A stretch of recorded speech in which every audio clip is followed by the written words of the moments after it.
Hello everyone, welcome and thanks for watching my YouTube channel Technical World.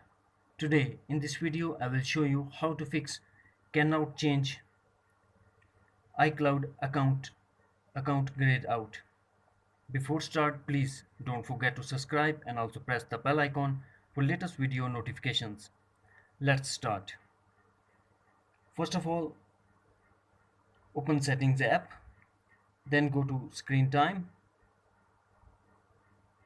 then tap Content and Privacy Restrictions. Scroll down and find out Account Setting, Account Changes, tap on it and tap Allow. Now go back and check. That's it.